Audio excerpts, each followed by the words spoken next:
Hello, folks. My name is Kim. I am the Children and Young Adult Consultant with the Connecticut State Library, here again for another episode. Should we just pretend this is a podcast at this point? Because I've always wanted one. Another episode of CT Pages. We are here with Leshawn from the Ferguson Library, who's going to tell us about this really awesome and robust financial literacy program they have, maybe some partnerships that have grown out of it. And since once upon a time I worked at the Ferguson Library, I'm really excited for this. So give us what you got. I'm taking notes. I've got my pen. I need to be more financially literate. So I'm Leshawn McFarlan from Ferguson Library, and I actually started here a year ago. Thank you. And I actually was tasked with providing career education and financial literacy services. So, initially everything is geared towards adult services, but I do work with other age groups as well, because especially when you get into financial literacy, that can run the gambit. So currently right now we offer quite a wide variety of classes in terms of financial literacy. And then we also are going to eventually offer other classes that will be through our partners. And so some of the ones that I do internally, from doing financial literacy in terms of like my background, or I do everything from budgeting 101 to just setting a simple budget, the concept of budgeting, what are some tools and resources you can use, whether that be if you prefer paper, if you prefer to use apps. And then I also, this class can be kind of geared towards different age groups. So I've taught this class from to aspiring college students, to college students, as well as just adults who want to get a little bit more of a hand on their finances. And so, like I said, it runs kind of the gambit in terms of what budgeting means to everyone, regardless of what stage of life they're in. So I do kind of a multitude of different things in this class. We go over everything from spending habits to what a budget looks like. And really the concept of why we struggle with a budget, because we have this concept of we're making a sacrifice rather than just a different choice. So if we always look at we're giving up something in order to gain something, then it's going to always have that negative connotation. I also do something as basic as what is credit. And I know it sounds like, well, everyone knows what credit is. But credit in terms of what credit means. So how do you get credit? Why do I have a credit score, but some people may not have a credit score? What do these credit scores mean? What do they mean by like the big three in terms of credit reporting agencies? How do I get my credit report? What are hard pulls versus soft pulls? So I do everything in terms of that when I take on what is credit, the concept of it. And going into next month, I came up with an idea to kind of offer financial literacy for families versus just the person, just one individual. And the goal is to really offer this service to parents who are interested in starting their children out very early with financial literacy. So really basic things like piggy banks. Yes. Or having a goal sheet for their child. Setting up to say, well, if you want this toy, how long will it take you if you do chores and you make this amount a week? So very simple concepts that you can start your child out early with. And this can be at any stage. Obviously, you as a parent, you would determine when you would start this. So really getting into that. We've worked with some partners, like I am on the advisory committee for CFLAC, which is the Connecticut Financial Literacy Initiative. And they do everything in terms of financial literacy, from more advanced things like loans, Social Security benefits, so Medicaid. So definitely check them out. They're an amazing new initiative here in the most recent years. And a lot of libraries and financial institutions actually sit on this advisory committee to offer these classes for free of charge. So that's kind of the program. I'm like a personal finance nerd. As a matter of fact, like my parents constantly tell people to call me if they need help building a budget. I like the spreadsheets myself. I feel like I hold myself more accountable if I'm going in and I'm typing the numbers, but I hate math. So I like to build the formulas to sort of do the math themselves.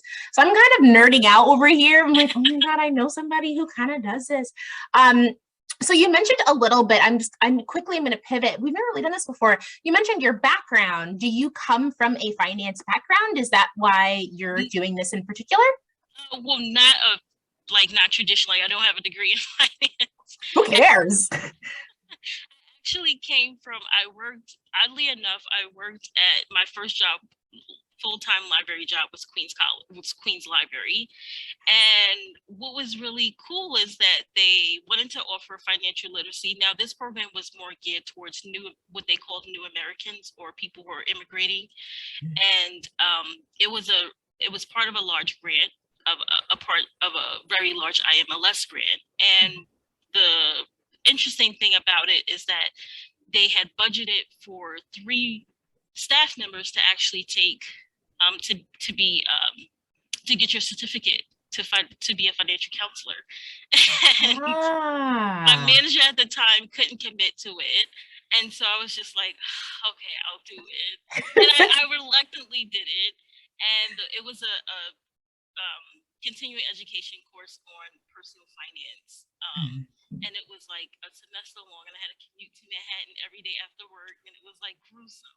But it was cool, and I got certified, and then what I went on to do is actually offer one-on-one consultations for people in the library who's interested in budgeting, but as well as getting their financials in order, but as well as more specifically in that case, people had immigrated and wasn't aware of some of the things they could do in terms of like getting identification, what a tax ID was, what are some options if you don't have all of the necessary paperwork to go and get a state ID, which we know is like a lot. So giving them alternatives with that, as well as setting them up to file their first time filing taxes and things like that. So every American needs help with the taxes. No matter how long you've been here. Exactly. Goodness gracious. Yeah. Oh wow! So you're certified by Wow, that's exciting. Didn't know we had one of those floating around the state. Half librarian, half financial counselor. Oh, people are gonna call you for sure. Oh, thank you. Please do. So what are the so you described sort of the programs. It seems like it's a lot of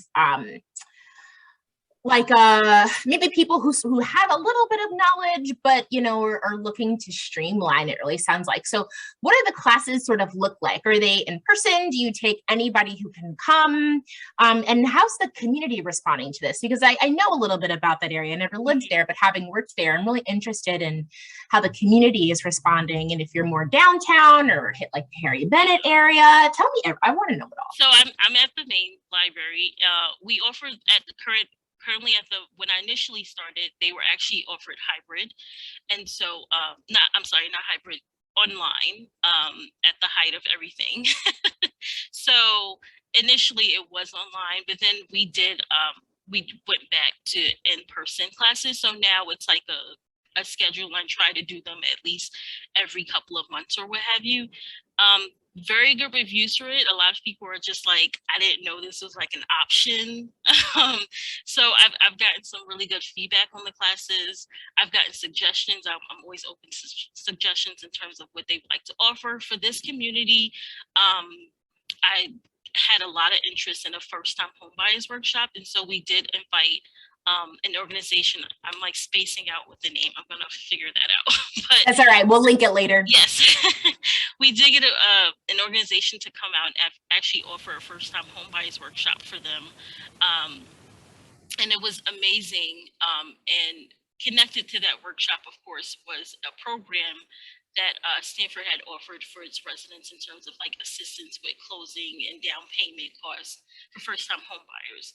So that was really amazing. In the future, I would like to offer a first-time home buyer workshop for more traditional first-time home buyers that may not qualify for these programs out there because the cost because since the cost of living in Stamford is pretty high, some people may not meet income requirements. They may exceed that, especially if you have a 2-person household in Stamford. Yes, and make sure you put my email down when you do Yes. that. I don't live in Stamford, but all knowledge is good knowledge. So Of course. help us millennials out. That sounds amazing. So it seems like you've got a couple partnerships. You've already mentioned 2 here. How did that come about? Did you sort of look out in the community, do some asset mapping, Google? How'd that work? So for CFLAC, it was actually one that my manager was already on, and I kind of just took over as I came. In terms of the other organization, which I'm still spacing out on, and I'll get it. All right, link to come. That was actually through an employee, my coworker, and I said to her, where do you go to? Because I know she was interested in buying her first home. I said, where do you go to? I'm not from Stanford. I just moved from New York City here. And she said, well, I worked with this organization before. I think they would love to come out. So a lot of it, especially if you work in libraries, ask your coworkers if they've worked with other organizations. We also have this partnership document where all of the staff will put in their partnerships and contact information, which is amazing, and is shared on like a shared drive. And so you don't have to go and search out and try to figure out where all these organizations. You can create that inside of your own. I love that. I love that. And as a matter of fact, we have one also. Yeah. So the different consultants at the state, as we find different partners and work with people, it's essentially an asset map. Exactly. That's what you're doing. You might not be putting it into like a map, but who needs that? Especially because so many people are able to bridge the divide through how we're having this conversation right now, Zoom. It almost doesn't matter where someone is. We plug ours into a spreadsheet. It's shared amongst all the consultants. And oh my gosh, I love that so much. Yes. Yeah, it's like, why do we all have to start from zero? We don't all have to start from zero. That's okay. Exactly. Wow, that's so awesome. I mean, are you doing this on your own, like within the financial literacy and education world? Is this just you steering the ship? At the current moment, yes. Wow. Yes, I handle those 3 areas. It's been an experience, and it's been so rewarding, because I think when I came in, we were facing, obviously hopefully the tail end of this pandemic. And so, of course, the focus in the beginning was really like career classes, and then financial literacy just naturally grew out of it, because people were like, okay, I have the job now, but what do I do now? I don't want to be stuck back in the same position I was in after being laid off due to COVID. So like a natural progression of things. Yeah. Well, and they say that, most people couldn't come up with $500 in an emergency without tapping into a credit card, or I listen to a lot of podcasts, or like another person. So you're absolutely right. And we saw so many people lose their jobs and not necessarily have a savings built up. So I think Ferguson bringing you in was so timely and so necessary. And I don't think that's going away anytime soon. I mean, like, unless somebody knows something I don't know, but like the future's still a little rocky. No, yes, it's still a little unsure. And there are people who, we don't realize that, but who are still unemployed due to COVID, especially for people who industries have basically disappeared or kind of reinvented themselves, and they can no longer be in that industry. So a lot of people have come. One of my most popular classes is career planning. Trying to figure out what comes next. What do I want to do? So. Wow. So yeah, tell me a little bit more about the career classes. The personal finance nerd in me kind of like went a little ham there, but because I've got siblings 21 and 25 who are relatively new to the big world of taxes and job. Dear God, these poor babies. So how do those classes go? Do you use softwares? Are there more partnerships there? How does that work? So this one is a little bit more robust. We offer at the moment probably a dozen career classes because they are pretty popular. And what basically happened when I created the curriculum for some of these classes was really just trying to figure out what were the new challenges of today's workforce. And the biggest thing was people who had been laid off, who had worked, in one job for 20 plus years. And the concept of having to make a resume was just foreign to them because they hadn't done so in so long, or it wasn't a requirement when they were looking for a job.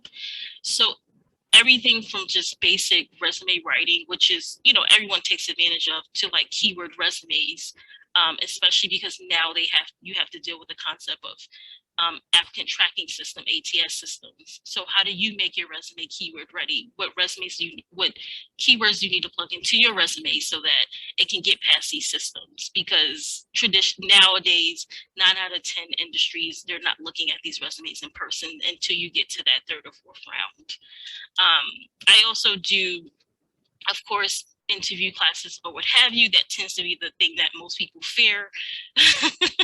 When they get to that part, they're like, I have no idea what to do. And so basically what I do is I put their fears at rest, because I literally give them a script for the questions they're going to be asked. Like, this is the script. Like, and I stress to them that it's okay to be nervous, because interviewing, it doesn't come natural to anyone. We don't do it every day, and that's okay. You have to practice at it. But now what I've started to do is now kind of a little bit more niche in terms of what problems I see with a lot of people. So a lot of I've gotten requests for LinkedIn, which we'll be offering this month, and then I'll also be offering a class called Remote Work Productivity. So for people who have decided to actually get into remote work, how do you stay productive? How do you not get distracted by the laundry that needs to get done? Exactly. The fact that you're staring at a screen for like 8 hours is take a walk on your lunch break if you can. Exactly. Yeah. I mean, for us librarians, we're like, I'm used to this 8-hour shift staring at a computer screen, but for a lot of people, it's not. It's not something it doesn't come natural to them. I've also done just recently a time management class, and time management in all realms of life, meaning everything from work to your personal work, everything from someone who has a traditional 9 to 5 to the stay-at-home parent or spouse. So, and then now what I'm going to actually do is over the summer concentrate a little bit more on education.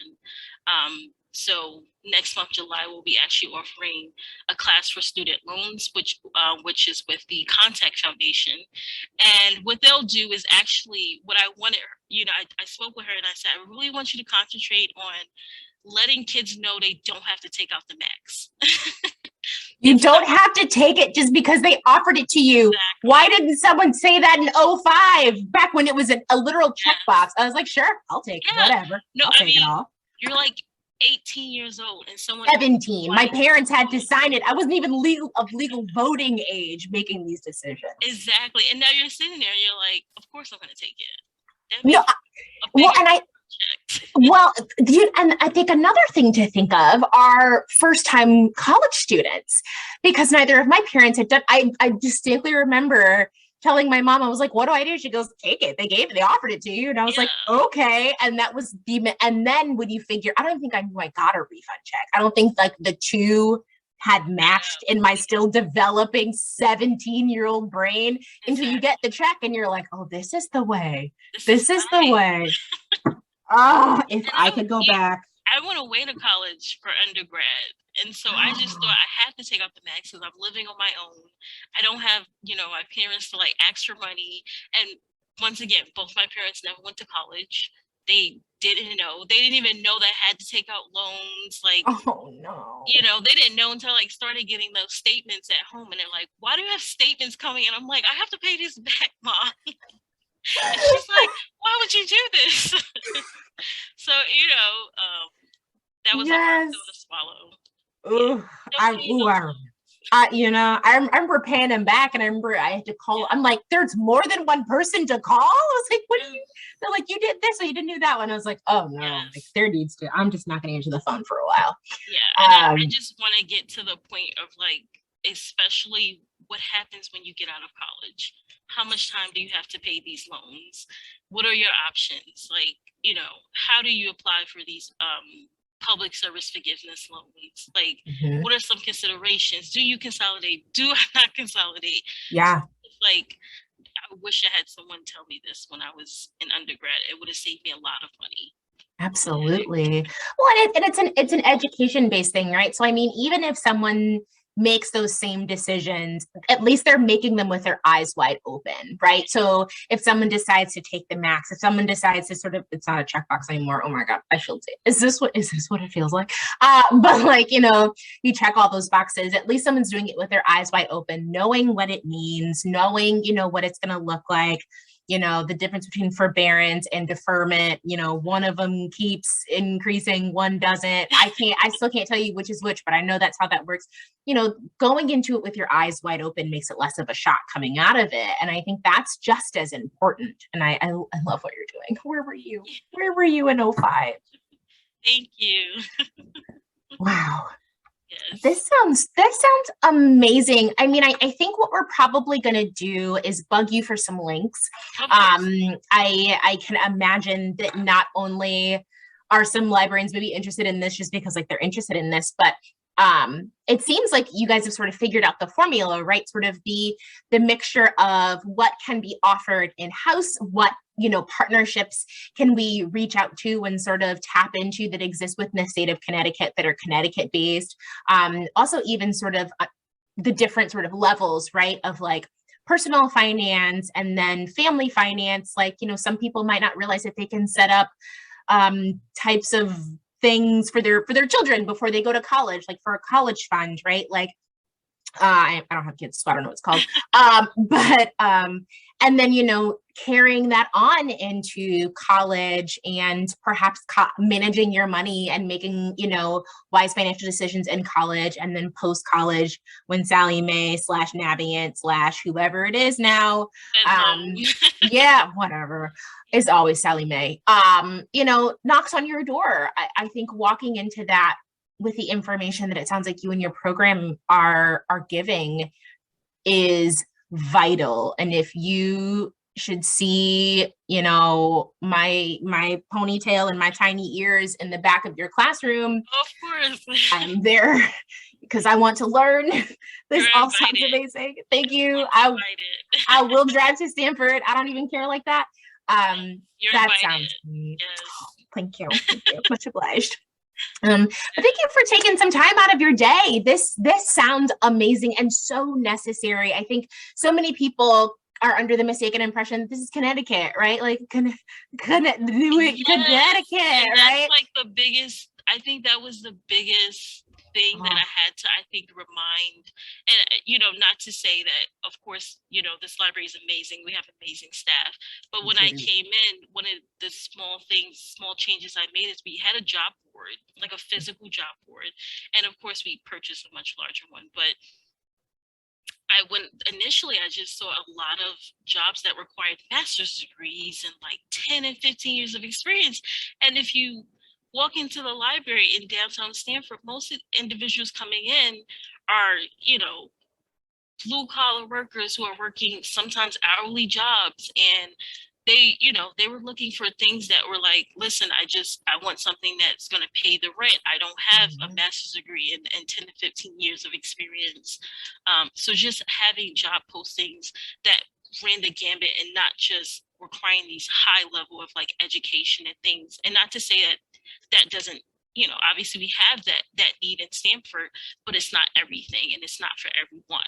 Right. So it's just like we need both. Exactly. Both sides of the seesaw. Yeah. We need everything for everyone. I mean, like 15 years. I don't haven't been in I don't think I've been in libraries for 15 years, right? So, you know, like, oh, sorry, job board not for you. Yeah. Just sort of equaling the playing field and realizing, especially somewhere like Stamford, which is in Fairfield County, but Stamford has a little bit of everybody. Exactly. And listening to your patrons and saying, okay, what jobs do you want to see on the board? Okay, I want to see targets, but I also want to see, you know, a medical assistant position, and I want to see, you know, someone who's in school and maybe trying to get an internship somewhere. So just having a wide range of job postings can help. I love this so much. I'm so glad it exists now. Just sort of remembering the stress and anxiety of being a young person, like, oh, I have to go be in the world now. And all of the stories that we heard about people who had just been on the saddest end of the pandemic with regards to their jobs and their finances, as well as health, and some people, you know, with post-COVID thing, I'm right. Like, I mean, there's so much happening, and I don't think we've seen the full results of the lives that we've lived for the last 2.5 years. So, I mean, you are doing the people's work, and you're doing it quietly. Ain't nobody know about it until someone else told us. Someone else told us to call you. So thank you. Thank you so much. Thank you for giving us your time. Thank you for giving us your expertise. Thank you for driving all that time to get your financial counselor certification. We future you, I hope thanks past you. Future me thanks past you for sure. Current me thanks past you for sure. Thank you so much. Thank you for being here.